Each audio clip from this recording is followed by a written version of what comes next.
Hello and welcome to Thriving in Business with me, Kirsty Waite. And I am joined today by the amazing Kaye Jones from the Herstorian.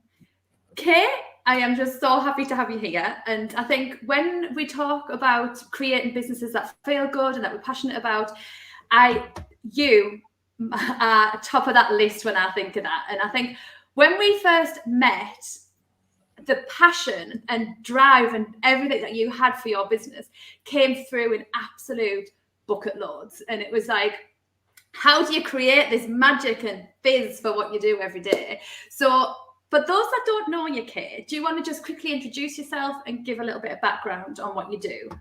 I will, Kirsty, thank you. You're far too kind to me. I have a really niche business. I'm a historian or Herstorian, and I do a lot of different things, but I mainly work with educational publishers who are trying to diversify what they've got for schools, for colleges, for, not just in the UK, but in America as well. Mainly in history, but across lots of different subjects. I also write diverse histories for different clients, and I teach trainee teachers, try and get them to think and embed diversity into their teaching. So I do quite a lot of different things. And that is so niche, isn't it? How long have you done that for?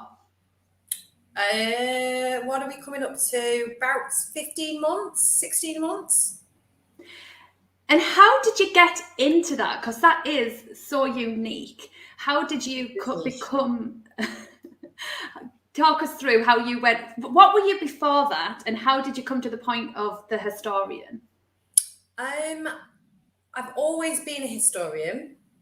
I did history at uni. Well, I wanted to be an English teacher in France, weirdly, for a while. So I did French and history. But then when I got to uni, I was like, no, I can't. This French thing's not working for me. But when I left uni, it was like, well, what am I going to do? I don't know. I ended up working in schools and wasn't mad impressed with the state of the curriculum, even then, even at 21, because it was so similar. In fact, it was identical to what I'd done. And that wasn't great either. I knew at 11, 12, 13 that what we had wasn't quite, the full story. Like, there was nobody who looked like me, for instance, ever, anywhere. And I thought, well, there were young working class women around. There have been for a long time. So where are these people? And when you ask, nobody knows. So I worked as an independent historian for about a decade, and then ended up going back and doing my PGCE to teach history at secondary level. Yeah. And I did that for a while and a couple of years. And the same issues were still there, really. They were still there. There was no real diversity whatsoever. It was added on at the end, as it had always been in my entire educational career. We did women in week 8, but there were only white women who were rich. And other opportunities just came knocking on the door.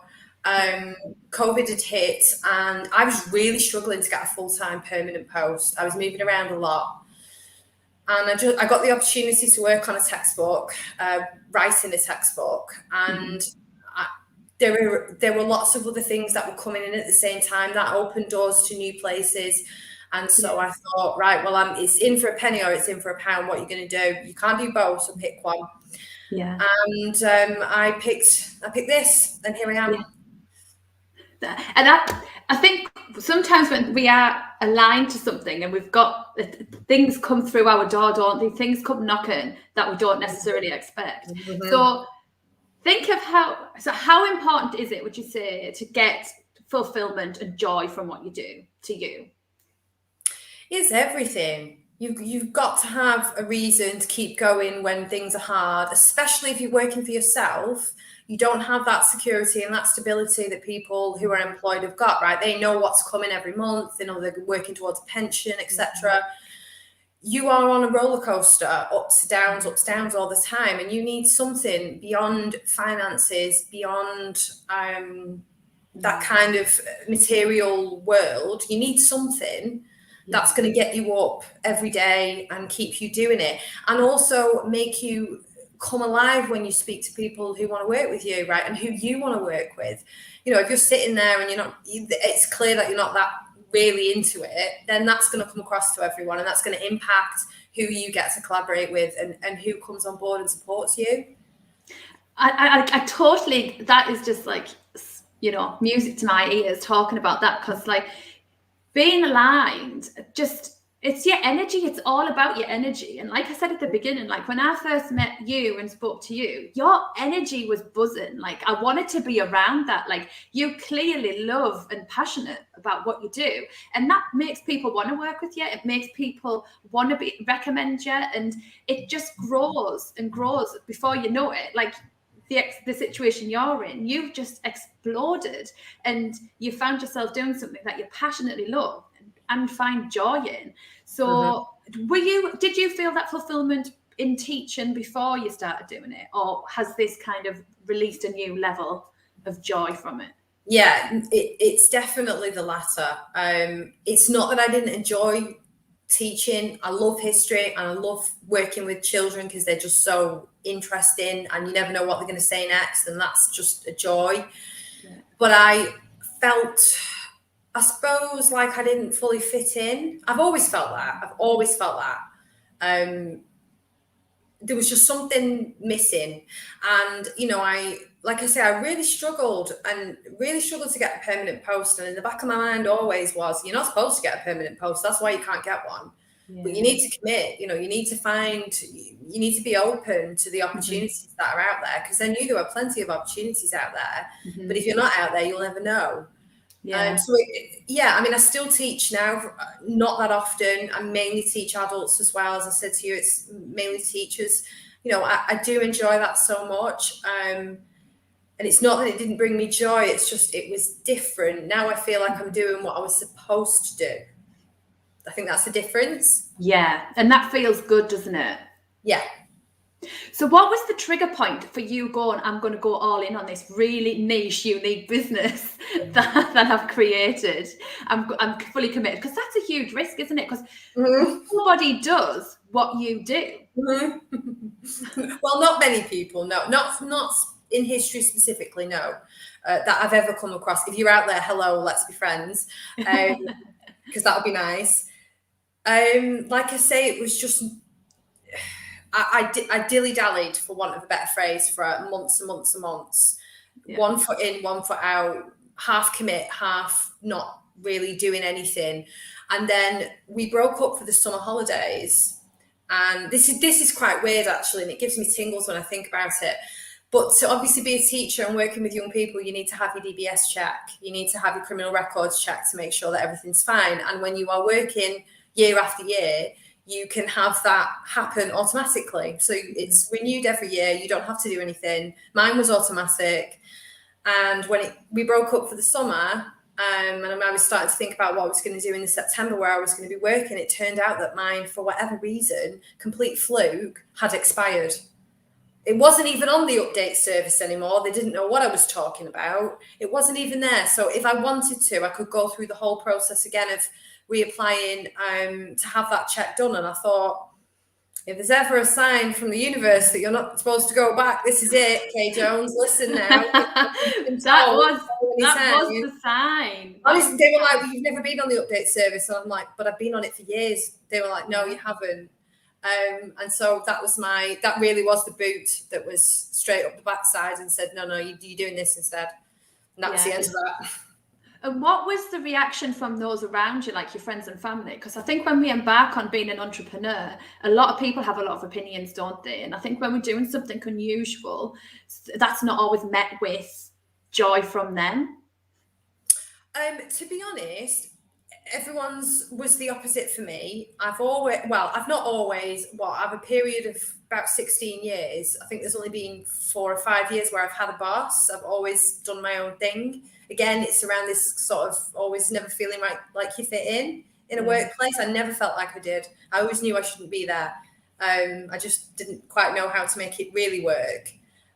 So they were all delighted. They were like, finally, you're doing the things you're supposed to be doing. Go and do it. So I've been really lucky that way because everyone is really supportive. Yeah, that's amazing. And I think that support makes the difference, doesn't it? Because I think when you've got self-doubt anyway, other people's, normally from those closest to you, because they are interested in your well-being and they always mean well, but it doesn't always help when you're going through that transition. So when you think about your business now and that you've this amazing, unique business that you've created that, you know, lets you express you and yourself, like what values are important to you and how do you make sure that these are reflected intentionally within your business? That's a good question. I'm really driven by justice, by equity, right? I want things to be fair. I am like that as a person anyway. I want things to be, I want both sides to be heard, and I want things to be as they're supposed to be, the natural way. Like, so that's how I am in history. Like, if I read a person's story who happens to be a white man, then I will immediately go away and say, right, well, that's great, but where was everyone else? What were they up to? Right? Because to me, it's just sense, it's just obvious that there'll be differences. And I want to know that, because you also have to be extremely curious, downright nosy, you might call it. You know, I want to know what they had for breakfast that day. I want to know everything. So part of it is that, and as I've said lots of times, you know, the idea to me that the past and the present are different places is absolute nonsense. People who think that, I really urge them to go away and do some research, do some reading, because what I have found is that whoever is not represented in history research and history books and history curricula are the people who are still struggling in society now. They're still experiencing systemic racism, for instance. It's the same, like the past and the present is all still happening. So to me, what I'm doing, even though it's about things and people and events that were from a long time ago, if we can bring all these to public knowledge, get people to learn more about history, then we can start kind of thinking a bit more equitably about the way we move forward, right? If we can appreciate the contributions of people who came before us, then maybe we can start appreciating those groups right now. That's my logic, as it were. And that's really what I'm driven by. It's about justice. It's about doing things the right way, having different perspectives, and realizing that not being a white man is great, right? All the identities that you've got, they're all great. Yeah, I love it. And I love that you working with children and drilling this into the younger age and changing their perspective of all of this, because that's where it's got to start, right? They're the future. Yeah. And if they go to school and in their history lessons, they are learning about all these different underrepresented groups, they will just expect it.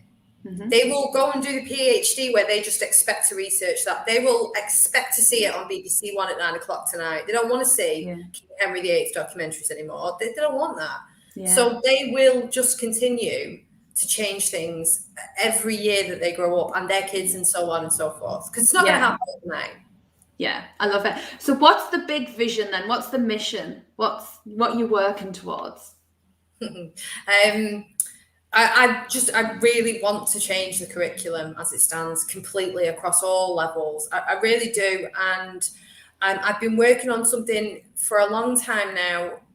You know, I believe like we're pulling out all these stories now, let's say of Black women, let's say of people from the LGBTQ plus communities. What I actually want to see is us now rewrite all our history in an integrated way, right? I want to be able to just go out and pick up a book on the Industrial Revolution that has all these people in it, next to white men, next to white people, where everyone's contribution is equally represented or equitably represented, and no one's more important than anyone else. That's what I want to see. If I'll see that in my lifetime, I hope I will, because I'll do some of the writing. But that's where we should be going. That's the direction, integration, not separate. And how amazing would that be? Like, and I think everyone, and I think no one can disagree with that. And that's an amazing mission for your business. And bringing it back to, that's your ultimate passion and drive And that's reflected directly into what you do every single day. So that must feel so good to get up and work on that. It does. It feels really nice. However, I have amassed so much material, and I am now really in the process of trying to assimilate everything. You know, I've told you this and you know this about me. I am pretty chaotic and I like the chaos. So it's not a huge surprise that there's a lot of that in my life. And I am really actively working on pulling things together, pulling all the research that I've done together to actually get it out there, because I appreciate probably that there's not enough, I'm not putting enough out there. I would like to do more, but there's only limited hours in a day. We all know this. Absolutely. And if you, looking back, if you were to share one piece of advice with your younger self pre the business or the audience that's listening, what would it be? Embrace your weirdy little bits, the bits that make you you. I mean, I used to internalize that all the time. Like, why don't I feel like I fit in a workplace? Why don't I feel like I fit in here? Because I never did. I really never did. And I always thought that was a negative thing about me. And being a control freak, I always talked about it in really negative language. You know, if it's because you're trying to control things that things aren't working out. Now I realize that all those things that make me are superpowers, right? Selling points. The fact that I don't feel like I fit in is why I see things in a different way from some other people. The fact that I'm a control freak means I never miss a deadline. I always get my work done. It's always the best that it can be at that time. It means I only work with people who I know are genuinely committed. There's nothing wrong with that. No. So don't feel like you can't be you, because when you are you, you will find the other people out there too who like you and are just like you, and then you can do so much more. Yeah. What a fantastic piece of advice. And I think just embrace that. Embrace your superpower of your weirdness. Yeah, like we're all a little bit different from each other, and it's great. Don't be ashamed of it. Put it out there. And you're so right. When you put it out there, you attract that. And you being you are going to attract the people that want to be surrounded by that, and that you reflect that, don't you, within your group? You do, and you find the right people to work with. The clients just appear because they know you and they see that and they say, yeah, we need a bit of that in our lives. You know, don't try and think that, oh, I have to be a big professional and I have to do this and I can't have my hair like that and I can't say this. You can, you get to make all the decisions, so do it. That there in itself, Kaye, what you've just said is what I preach about all the time. Like, we are in control. We are the boss. Like, we make these decisions. We have a choice. We choose to show up one way or we choose to show up another. But there's only one person that sits with, and that's ourselves. Like, we are responsible for that. So I love that piece of advice. Thank you. And thank you so much for coming on and talking, because like I said at the beginning, when I think about creating a business that people can thrive in, it's one that feels good to them. It's one where their energy and that fundamentally, when I think of that, is you reflected in true being is you. And I love it. So thank you so much for coming and sharing your journey and what you have learned along the way. But so if people want to come and find you, where can they find you? Largely in the 19th century, but also on LinkedIn. I'm not a big social media person, so mainly here on LinkedIn. And I'm on Substack. I've just set up a Substack, a place where I can now go and put all of my stuff on, where people can just read it. So it's called the Herstorian. And also, from someone who does follow you and read all your stuff, it's so interesting. And you share the most bizarre, weird, but entertaining and funny stuff. The desk thing, what was that about? What about the hat one? Yeah, that was great, wasn't it? It was.